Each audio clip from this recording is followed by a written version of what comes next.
Senhor presidente. Baixo Clero, o podcast de política do UOL. Sou do Baixo Clero, sem qualquer problema, mas é um sinal que todos têm espaço aqui nesse maravilhoso Brasil. Está no ar o Baixo Clero, podcast de política do UOL, que passa a estrear seus episódios às quintas-feiras, sempre nesse horário, 5 horas da tarde, em transmissão ao vivo por aqui no YouTube. Eu sou a Carla Bigato, jornalista. Converso sempre com 2 colunistas do UOL que normalmente têm posições divergentes sobre diversos assuntos, mas que ultimamente, você sabe, né? Tem concordado até demais. Eles já estão por aqui. Maria Carolina Trevisan, tudo bem, Carol? Tudo bom, Carla? Tudo bom, pessoal? Tudo bem. Diogo Schelp, tudo bom, Diogo?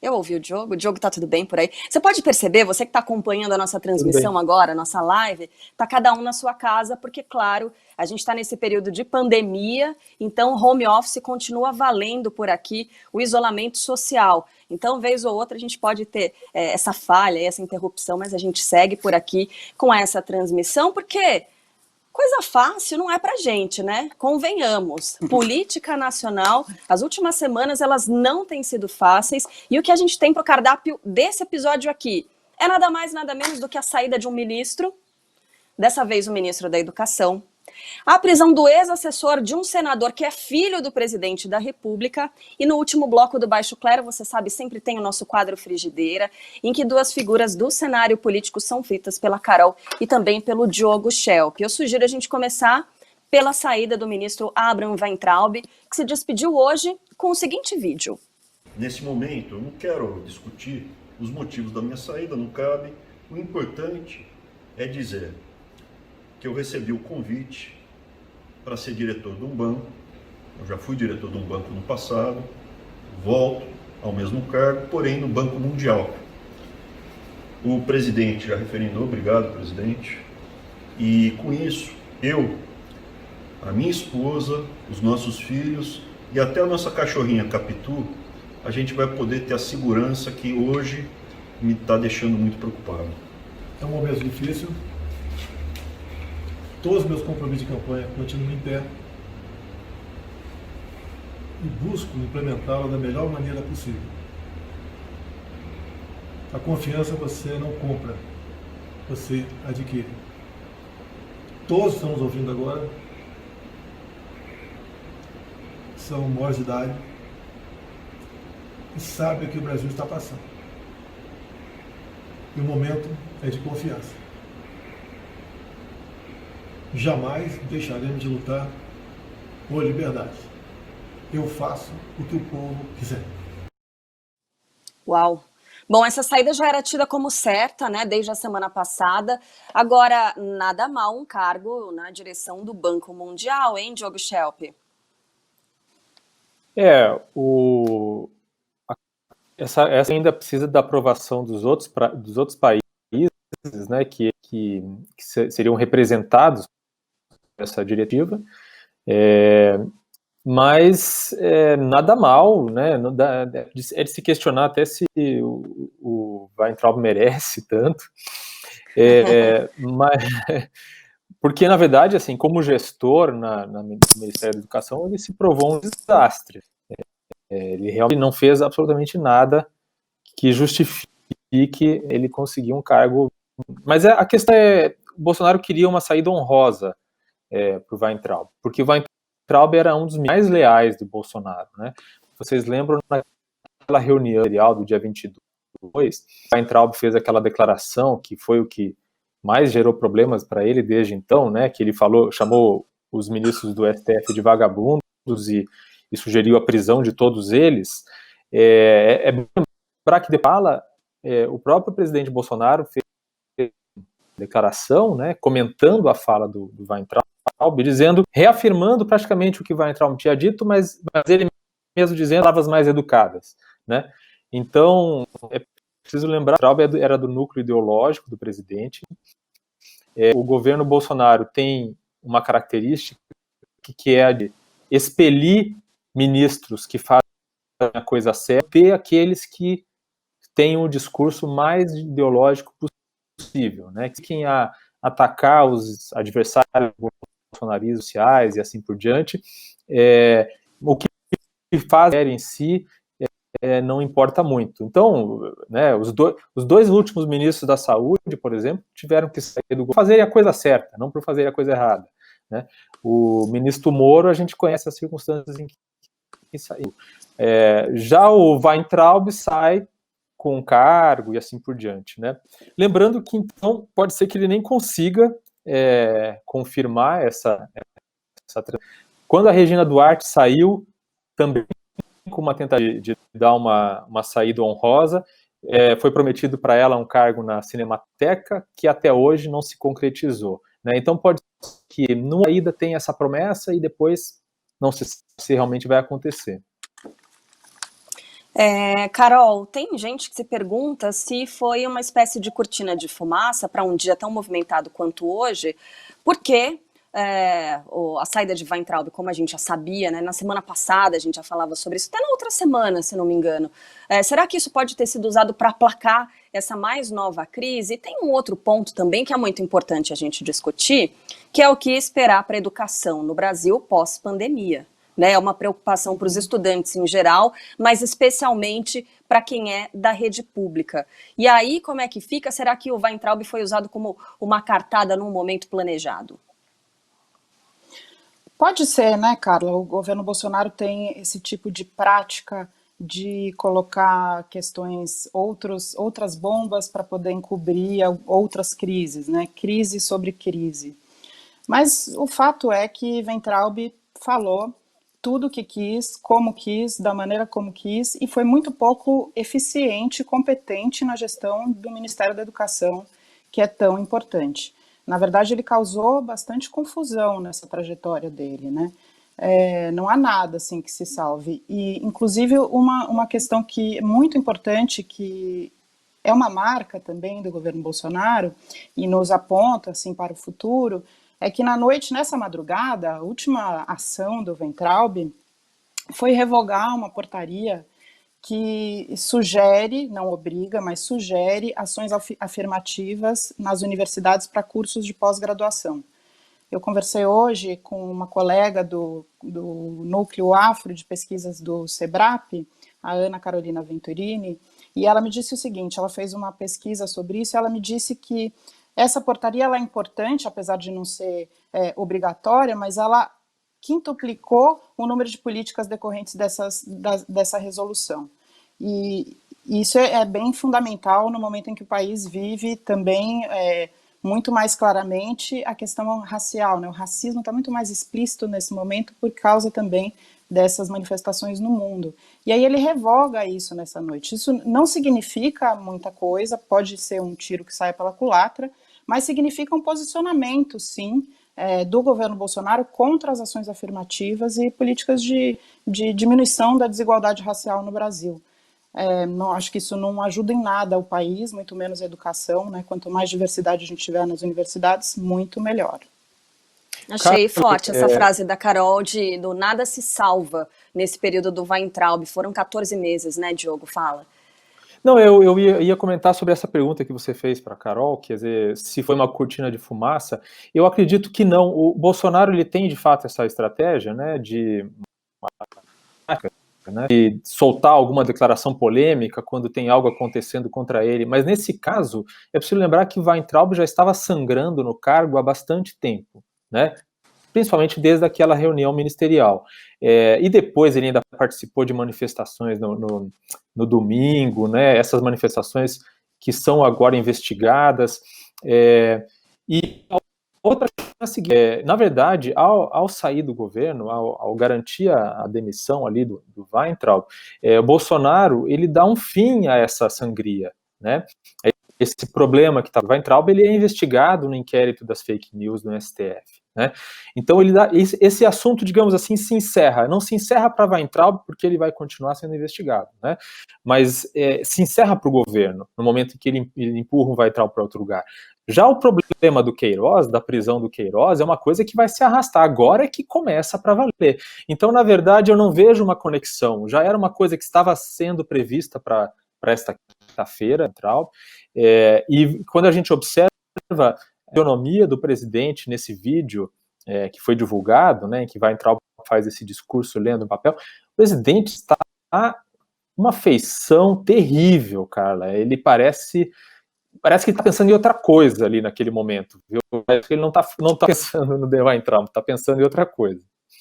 Teve algo que me chamou a atenção nessa fala do presidente, que é o faço o que o povo quiser.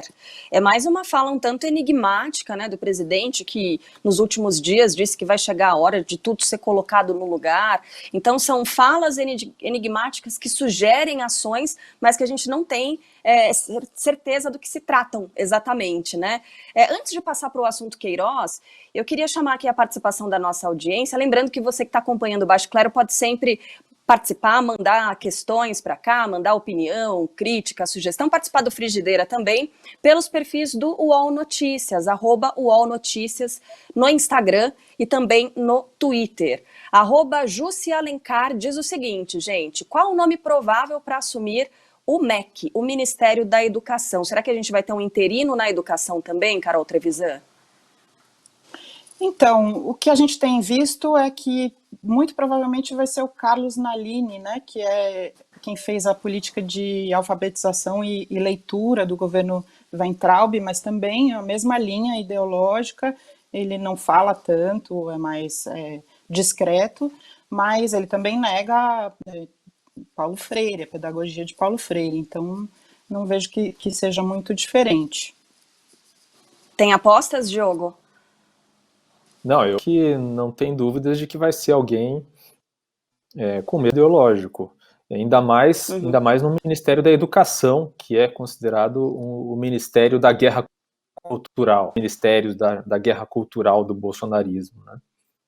Aparelhado pela esquerda e tudo mais. Bom, chegou a hora da gente entrar nesse assunto, o Diogo já deu uma pincelada, o Bolsonaro tem tido muito trabalho, né, para aplacar as crises dos últimos dias, e hoje a bomba, nessa quinta-feira, a bomba veio em forma de laranja, quer dizer, veio em forma da prisão do ex-assessor do filho do presidente, do Fabrício Queiroz. Ele ficou conhecido nacionalmente, né, pelas investigações do chamado esquema da rachadinha na Assembleia Legislativa do Rio de Janeiro, e o detalhe pitoresco de ter sido detido estando hospedado na casa do advogado do presidente da República.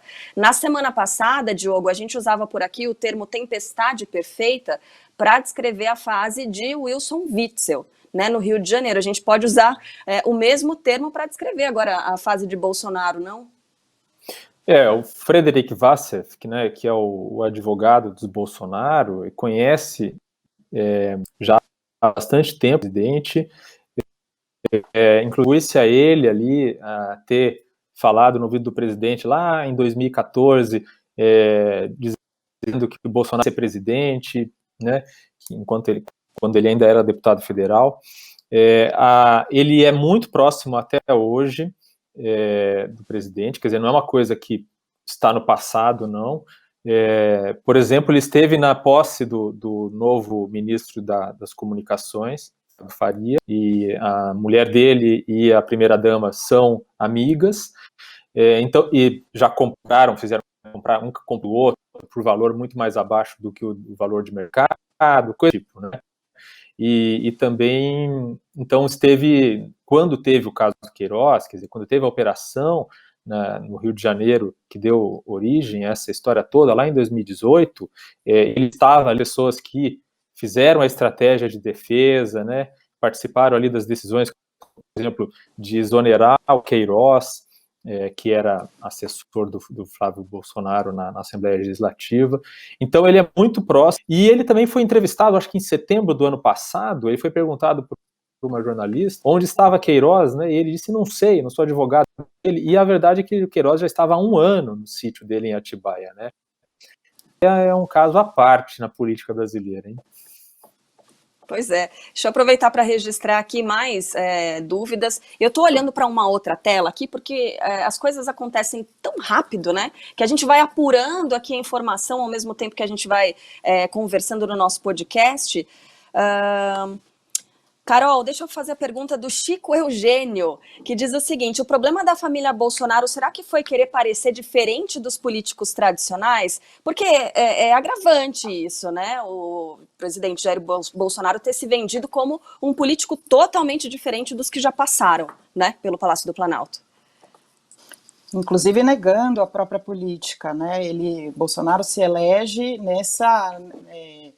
nesse vácuo, né, de negação da política, né, de descrença nos políticos e tal, e com a bandeira da anticorrupção. Por isso também é tão grave essa situação, né?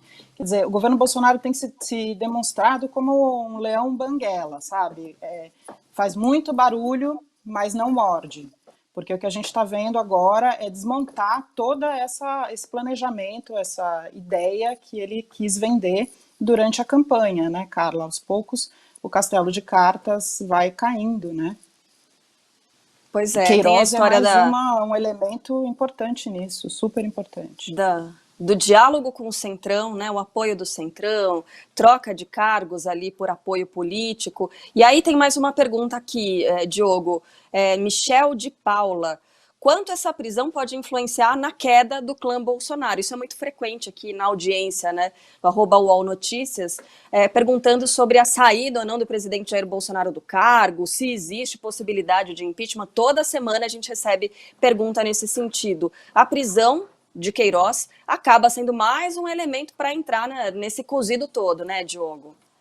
Olha, basta analisar episódios do passado em que a questão do Queiroz veio à tona, foram momentos críticos, né? Então, a preocupação do presidente e dos filhos, cada vez que surge uma coisa relacionada a essa investigação, é muito evidente. Essa preocupação está sempre muito clara, então mostra que pode ser um indicador de que realmente esse é de fato o calcanhar de Aquiles do governo Bolsonaro, né? Tem muitas outras questões, tem toda de ameaças contra a ordem democrática, tem esses episódios agora recentes dos inquéritos no STF, fake news e aos atos antidemocráticos, que são inquéritos que vão no coração do bolsonarismo, né? Lembrando que essa semana é tanta coisa, a gente começou a semana com inquérito com mandados de busca e apreensão contra pessoas muito próximas do presidente, quebra de sigilo de parlamentar bolsonarismo, né? Tudo tentando descobrir quem financia, né, uma fábrica de fake news, quem financia os antidemocráticos, como o que aconteceu na semana passada, de jogar rojão contra o prédio do STF, né? Então, eu acho que sempre foi algo que incomodou. Eu lembro quando eu estive, por exemplo, na Arábia Saudita, né, do presidente da Arábia Saudita, foi um momento em que surgiu aquela notícia do porteiro lá do, né, condomínio, exatamente. E aquilo, o presidente muito fora de si, cada vez que era perguntado sobre isso, tá? Ele não é só um problema por causa da investigação. Há a possibilidade de que ele seja um elo em milícias e o governo e os Bolsonaros, né, e o clã Bolsonaro. Existe essa suspeita, porque, enfim, aquele meio ali tem angu nesse caroço. É assim que se diz. Bom, deixa eu aproveitar e avisar aqui a nossa audiência, é o seguinte: a gente se preocupa sempre, claro, com opinião, mas também com informação e para tirar as dúvidas, né, de quem está acompanhando o noticiário. A gente vai ter entrevista logo mais com o sócio fundador, atual conselheiro do Instituto de Defesa do Direito de Defesa, membro e consultor da Comissão Especial de Direito Penal da OAB de São Paulo, o Fábio Tofic. Ele vai nos ajudar, nos explicar sobre essa prisão, né? Como é que essa prisão está embasada dentro da nossa legislação e como analisar tudo isso. Então, já, depois do intervalo, a gente vai ter uma entrevista para trazer também essa análise para você. Gente, deixa eu aproveitar e perguntar sobre as repercussões e as manifestações depois da prisão do Queiroz de oponentes políticos da família Bolsonaro e, assim, são dos perfis mais diversos, né? A gente tem desde Alexandre Frota se preocupando com a segurança de Fabrício Queiroz, passando por Joyce Hasselmann, que também já foi apoiadora do presidente e mudou de lado. A gente tem Kim Kataguiri, que também em determinado momento ali apoiava Jair Bolsonaro, mas agora se coloca contrário ao presidente, até Guilherme Boulos e também Marcelo Freixo, né? Que sempre foram oponentes declarados da família Bolsonaro. Todo mundo unido, comemorando, entre aspas, essa prisão. Dá para tirar algum tipo de ganho político a partir disso? É uma oportunidade que esse pessoal está observando de enfraquecer ainda mais o clã Bolsonaro? O que você tira disso, Carol Trevisan? Carla, o governo Bolsonaro nunca teve tão enfraquecido como nesse momento, né? Mas, sem dúvida, o fato deles terem errado a mão com o enfrentamento à pandemia fez com que essas coisas todas se precipitassem. Então, a gente está vendo, nesse momento, um Supremo unido, fechado, né? Para conseguir entender qual que foi a importância das fake news, que podem servir de provas também para o Tribunal Superior Eleitoral caçar a chapa Bolsonaro-Mourão. Então, sim, esse momento é um momento super agudo, de muita crise para o governo Bolsonaro. Acho que de todas as crises, esse momento é a pior crise que eles estão vivendo. Eles estão, sim, perdendo popularidade, porém, sustentados ainda no auxílio emergencial. Esses 30% que ele consolidou ainda se mantém por conta do auxílio emergencial, que uma hora vai terminar, não é eterno, né? Então, acho que esse momento é bem importante e revelador, sim, desse enfraquecimento do governo Bolsonaro. Em 1 ano e 3 meses conseguiu muita coisa, né? Para a gente ter também a percepção aqui do público, da audiência que está acompanhando a nossa live agora, Joab está dizendo o seguinte, ele já muda aquela questão com relação ao impeachment. Será que há condições políticas para Bolsonaro continuar? Quer dizer, já existe essa percepção, né? Mudando essa retórica, quer dizer, a gente já está falando em possibilidade de o presidente continuar. E tem também o Joel Lopes dizendo o seguinte, ó, falta quebrar o sigilo bancário de Michele Bolsonaro. Essa é uma outra página que talvez esteja guardadinha aí para os próximos capítulos dessa novela que se chama Política Brasileira nos Últimos Tempos, né, gente? Vamos aproveitar para falar, então, da relação entre os poderes. O Diogo também puxou rapidamente esse assunto, né, Supremo Tribunal Federal reagindo e tentando investigar, descobrir de onde é que vem o financiamento para esses atos que acabam agredindo o Poder Judiciário. Carol falou também no Supremo fechado, né, tentando evitar esse enfraquecimento.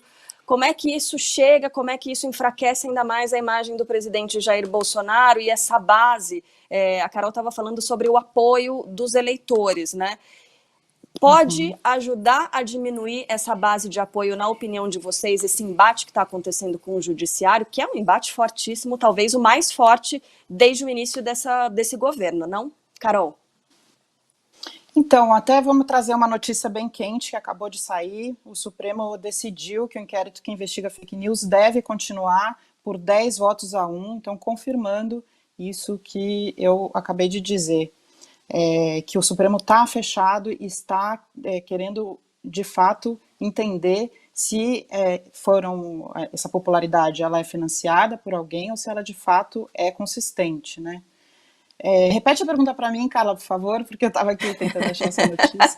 Imagina, a gente tá apurando, como eu disse para a nossa audiência, a gente está apurando agora, está em grupo de WhatsApp, está vendo aqui os comentários do pessoal que está acompanhando pelo YouTube, é assim mesmo. Eu ia perguntar, Carol, se essa união do judiciário pode enfraquecer ainda mais a base do presidente. Pensa nessa resposta, eu vou passar para o Diogo agora, pedir para ele fazer uma análise breve a respeito do que está acontecendo desse embate. É o mais ferrenho desde o início do governo Bolsonaro, Diogo, na sua opinião?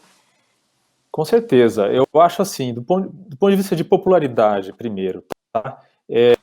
Bolsonaro foi derrubando vários dos pilares do discurso dele que o elegeu. O primeiro é a questão de romper com a velha política. Então, a questão do centrão, de trazer o centrão para dentro do governo, para cargos que tomam trilhões de reais, é visto como um rompimento com essa promessa de não fazer a velha política, né? O fisiologismo e tal.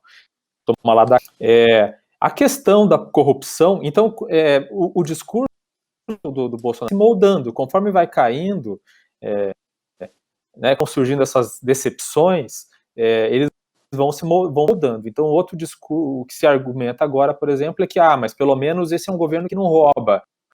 Bolsonaro é honesto. E o Queiroz, ele tem o potencial de jogar isso por terra, né? Porque o caso Queiroz, a questão é um exemplo de corrupção, né? Se comprovar e for, se a investigação for chegar até esse ponto. Aí, uma outra questão é a questão do judiciário, é a questão do, né, o presidente, ele já usou esse termo, o cerco do judiciário, ele se vê cercado pelo judiciário. Só que é preciso lembrar de como começou isso. Começou com o próprio presidente dizendo determinações do Poder Judiciário. Começou, assim, mais recentemente, por exemplo, com as decisões a respeito da pandemia. A gente está aqui conversando sobre todos esses problemas, até agora não fala de pandemia, né? Porque são várias camadas de problemas que esse país enfrenta. Então, é só para lembrar que o STF tomou decisões no início dessa pandemia, que dava autonomia aos estados tomar decisões a respeito de distanciamento social, e isso incomodou muito o presidente naquele momento, tanto que ele foi uma das coisas que ele mais reclamou durante aquela ministerial. Então, quando ele fala, só para lembrar então, que fala em cerco do judiciário, é preciso lembrar que ele foi puxando essa corda, ele foi estimado, que é outro termo que ele também gosta muito de usar,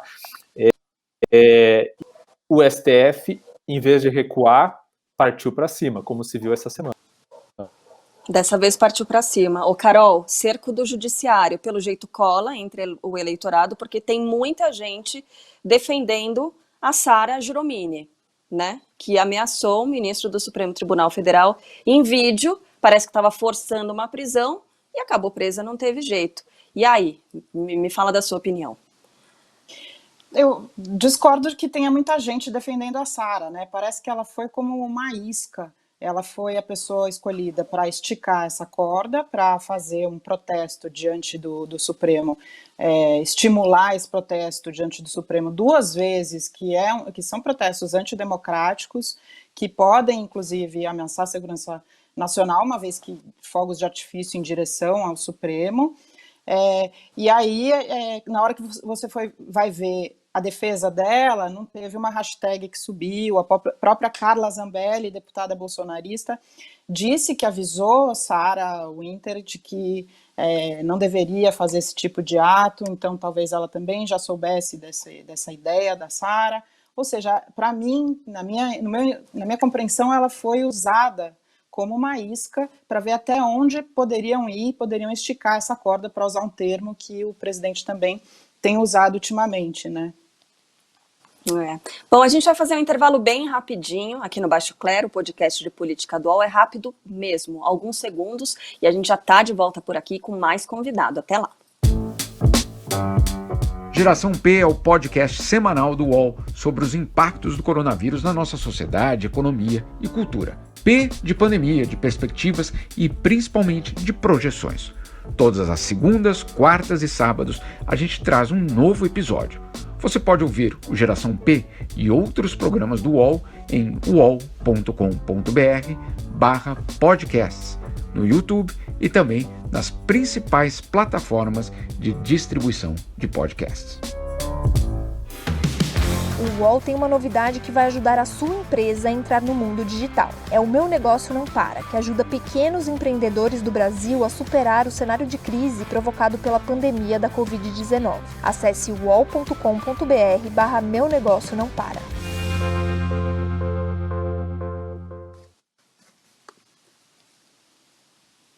Segundo bloco do nosso podcast de política do UOL Baixo Clero, de volta por aqui.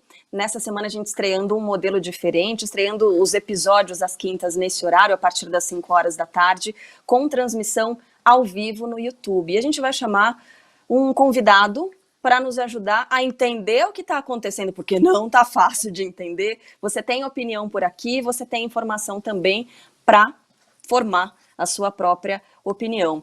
Deixa eu chamar o nosso entrevistado. Ele é especialista em direito, claro, é sócio fundador, ex-presidente, atual conselheiro do Instituto de Defesa do Direito de Defesa, também é membro consultor da Comissão Especial de Direito Penal da OAB de São Paulo, doutor Fábio Tofik. Muito obrigada pela atenção conosco aqui e por nos ajudar a entender a tarefa. Não vai ser fácil hoje, viu, doutor? Boa tarde para o senhor. Boa tarde, tudo bem? É um prazer estar aqui Tudo com bem. vocês. Muito obrigada. Doutor, para a gente começar e para ajudar aqui a audiência do UOL a compreender o que está acontecendo, o que é que embasa essa prisão de Fabrício Queiroz, efetivamente?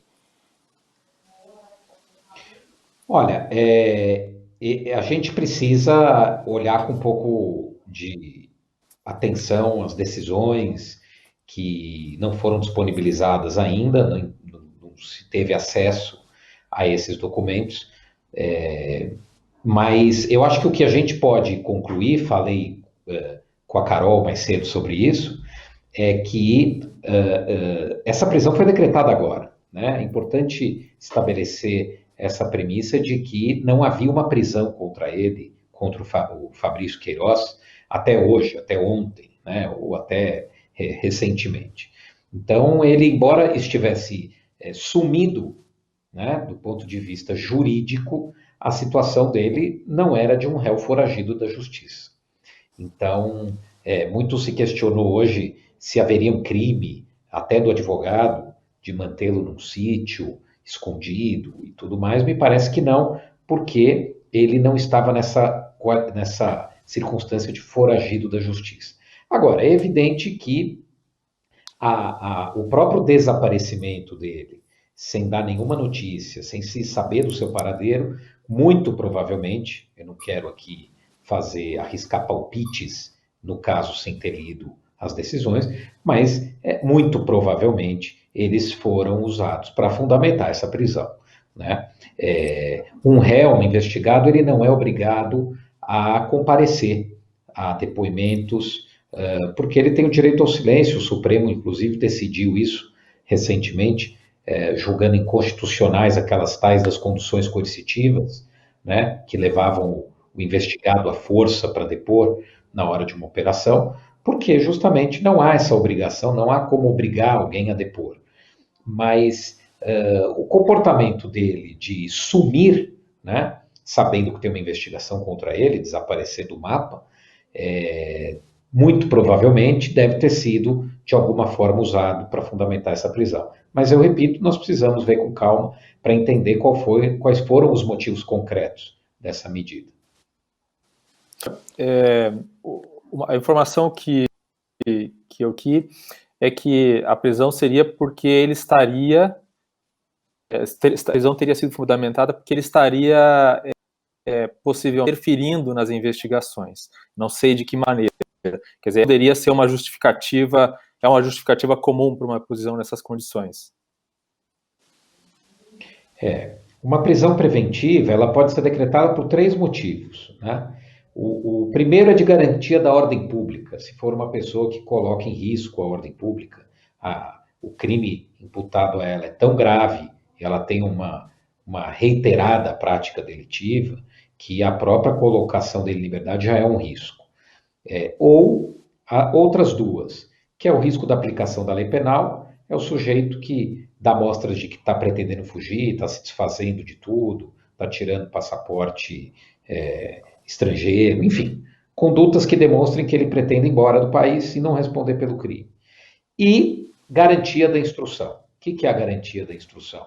Garantia da instrução é garantir que o processo possa se desenrolar livre de qualquer impedimento, de qualquer obstáculo. Uma testemunha possa depor sem constrangimentos, de que a própria polícia, na fase investigativa que estamos, possa desempenhar suas funções sem embaraço, sem obstáculos, né? Porque dependendo do ato, do gesto, além de justificar uma prisão, pode configurar inclusive o crime de obstrução de justiça, não é? A depender do tipo de obstáculo, do tipo de tentativa de embaraço que pudesse estar sendo colocado. Então, é isso que você ouviu, faz sentido, porque ele é um dos requisitos, um dos pressupostos para impor a prisão, porque veja, a prisão preventiva, ela não deixa de ser uma pena que você impõe ao sujeito antes de haver qualquer condenação, né?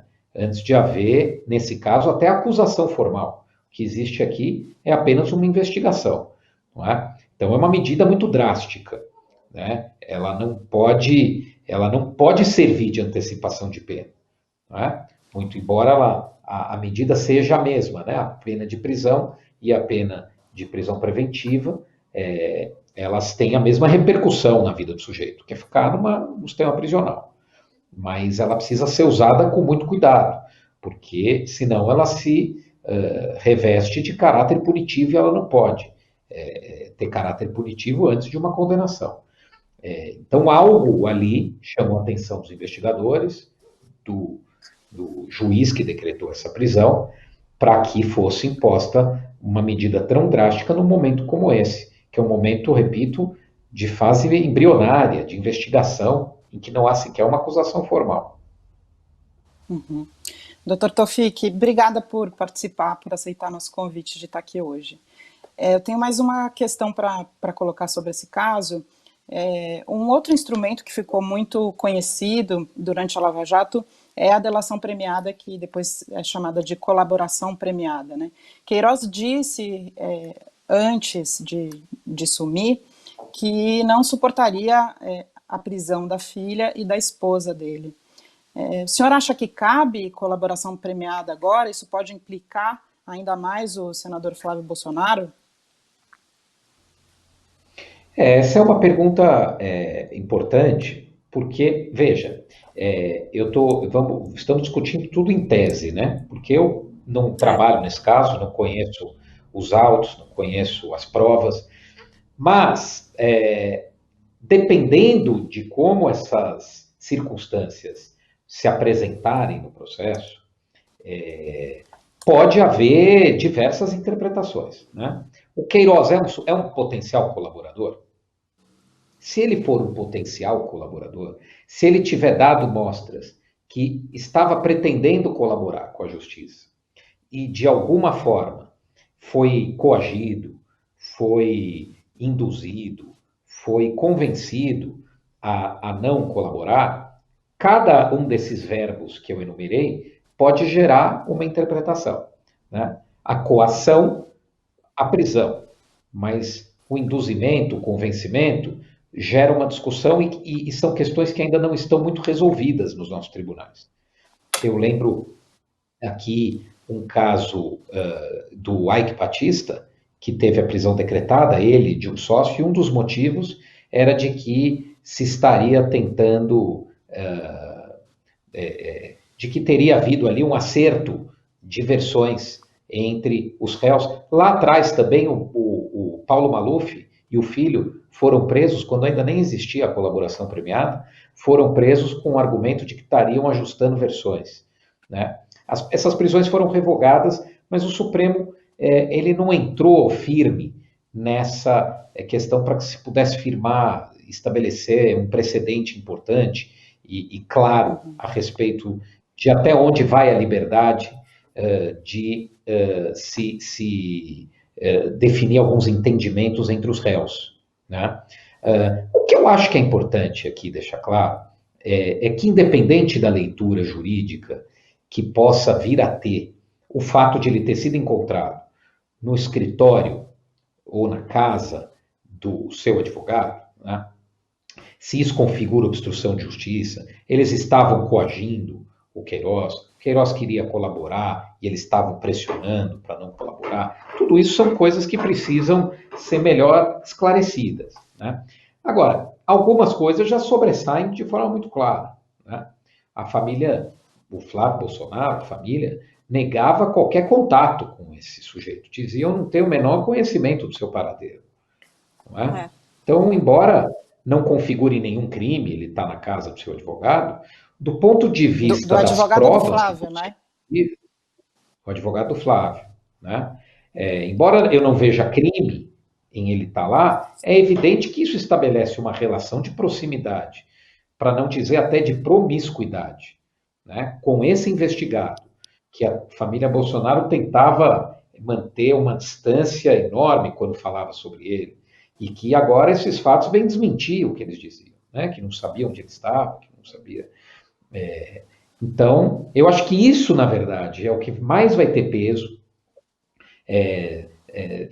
na questão circunstancial, né? De sopesar as versões que estão sendo apresentadas por eles, no julgamento que vai ser feito sobre esses fatos, da participação do senador em eventuais crimes do Queiroz, né? Então, me parece que esse é o fato mais importante e mais grave, tanto politicamente como penalmente, que se veio à tona hoje, né? Esta relação extremamente próxima que se buscava negar a qualquer custo, a todo custo, né? E que hoje se vê que não era tão distante assim. Doutor, a pergunta que é o seguinte: a Paulo fez uma reportagem hoje de bastidores, né, dizendo que o presidente, né, nos bastidores, tem dito que acha que não é uma coincidência que na mesma tenha ocorrido operações de busca e apreensão dominadas pelo STF em Brasília, em outros lugares, contra aliados, e essa prisão do Queiroz. A gente sabe que a prisão do Queiroz, o Queiroz está sendo investigado pela Polícia Civil do Rio de Janeiro. E as operações de busca e apreensão são pela Polícia Federal, quer dizer, conhecendo como funcionam as investigações de Polícia Federal, Polícia Civil, criminais. Há alguma possibilidade, ainda teórica, de, como o presidente diz, ter uma relação entre esses fatos, entre essas investigações, que essas coisas possam ser concatenadas, como o presidente parece acreditar? Me parece muito plausível, não, isso, né? São, como você muito bem já colocou, são esferas completamente diferentes, autônomas, independentes, e que trabalham focadas em investigações completamente diferentes. São apurações. Quando uma operação dessa, como hoje é deflagrada, ela é deflagrada porque há muita coisa ali, que já vinha sendo colhida. Ela não é ninguém acorda um dia, ontem, antes de ontem, falando, vamos depois de amanhã fazer uma operação. Não é isso. Ela é, na verdade, fruto de um trabalho investigativo que vem sendo feito há meses, né? Então, não dá para... seria totalmente estapafúrdio querer vincular isso com outras coisas, né? Agora, é natural que os órgãos de investigação, e isso se tornou comum no Brasil nos últimos... digamos, 20 anos, né, que os mandatários do poder fiquem sob uma vigilância muito maior dos órgãos de repressão, né? A Polícia Federal, o Ministério Público Federal, é evidente que ficam muito de olho naqueles que estão exercendo o poder naquele momento, né?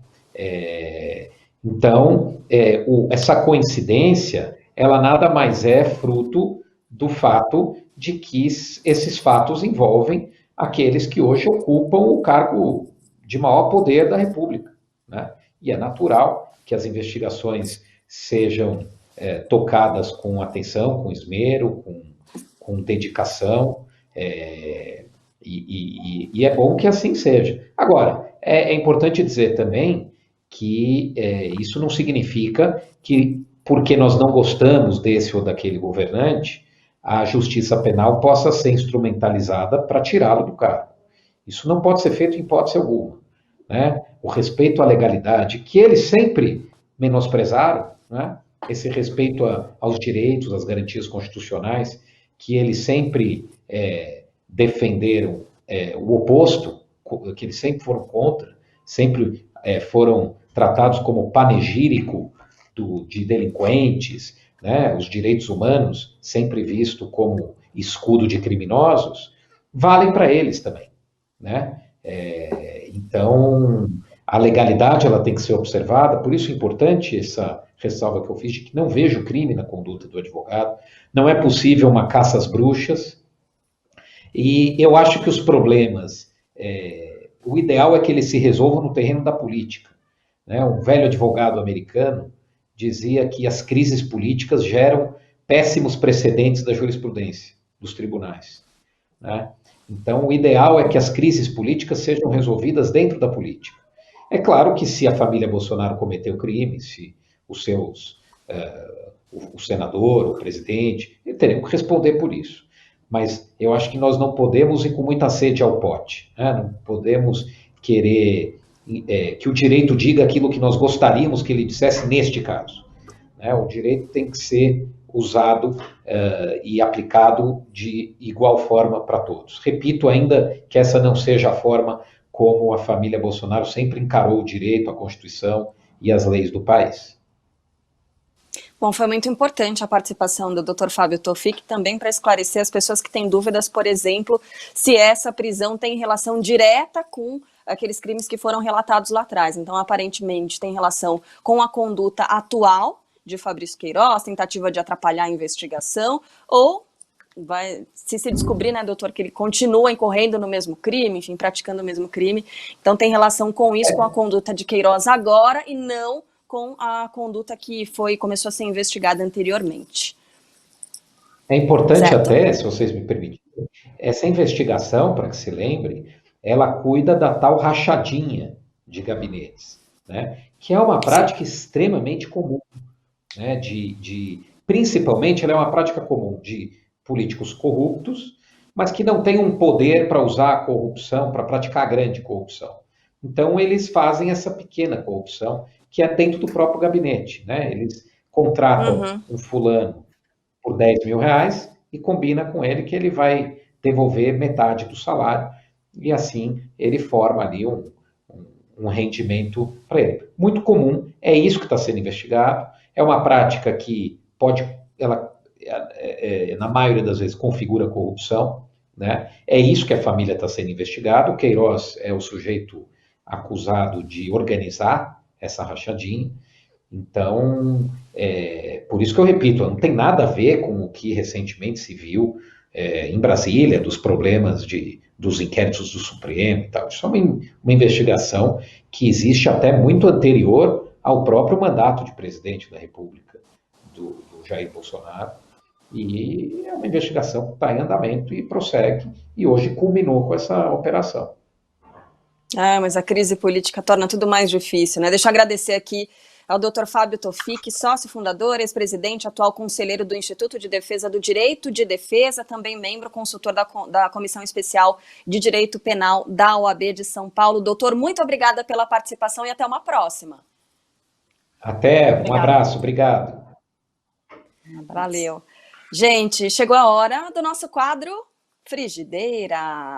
Quem é que vai ser frito ou frita nessa semana? A gente está quase tendo que mudar esse quadro, hein? Diogo, Shelp, Carol Trevisan. Quem é que vai ser salvo nessa semana? Será? A gente pode pensar mais para frente. Mas, por enquanto, a gente mantém a frigideira. Carol, quem é que você frita nessa semana?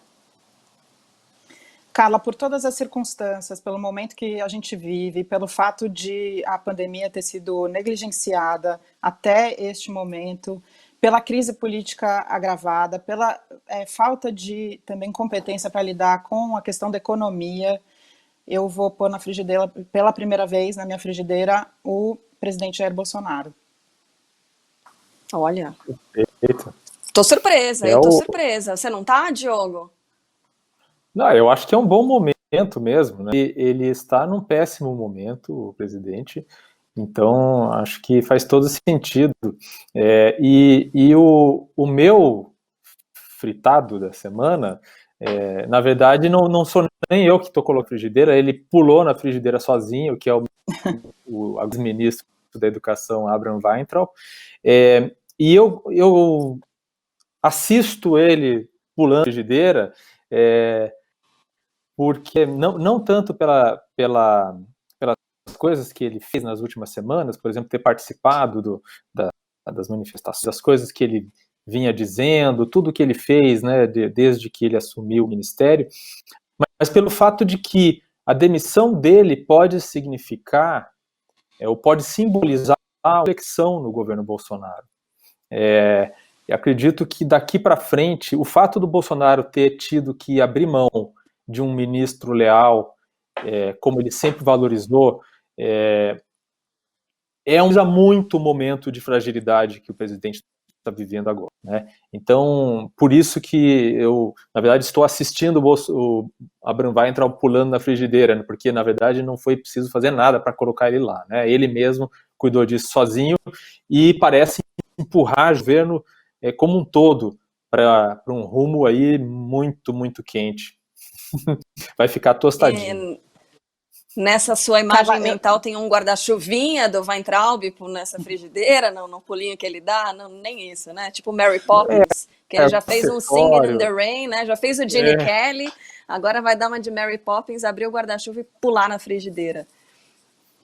Carla, uma questão que eu conversei com o Diogo um pouco antes da gente começar, logo que o Weintraub disse que ia sair, é que a saída, né, para Washington, para o Banco Mundial, anunciada por eles, pode ser também uma maneira dele se afastar de um processo, né, de injúria e difamação por causa das falas que ele fez na reunião, né? Então ele perde o foro e passa a ser julgado por uma primeira instância.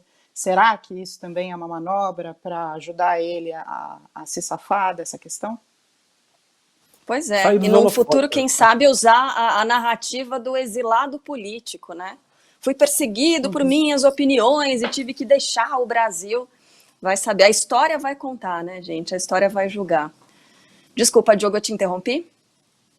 Não, eu acho que a gente pode esperar que ele ainda teremos Abraham Weintraub na política brasileira, né? Porque ele vinha agindo ali na própria demissão dele, né? Ele falou que agora ele vê que a família Weintraub é muito maior do que ele imaginava, né? Então é muito provável que ele venha a tentar eleger para alguma coisa em 2022, por exemplo.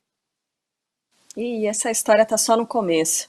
Bom, a gente encerra por aqui o episódio de hoje do Baixo Clero, podcast de política do UOL. Agora você sabe, toda quinta-feira, a partir das 5 horas da tarde, tem transmissão ao vivo e depois a edição completa no seu tocador de podcast preferido. Diogo Schelp, um beijo, até semana que vem. Até. Um beijo, Carol Trevisan. Beijo, pessoal. Até breve. Beijo, gente. Obrigada pela companhia. Até a semana que vem. Baixo Clero tem a apresentação de Carla Bigato, Diogo Schelp, Maria Carolina Trevisan. Produção, Rubens Lisboa. Edição de áudio, Amer Menegassi. Coordenação, Juliana Carpanês, Marco Sérgio Silva e Diogo Pinheiro. Está encerrada a sessão!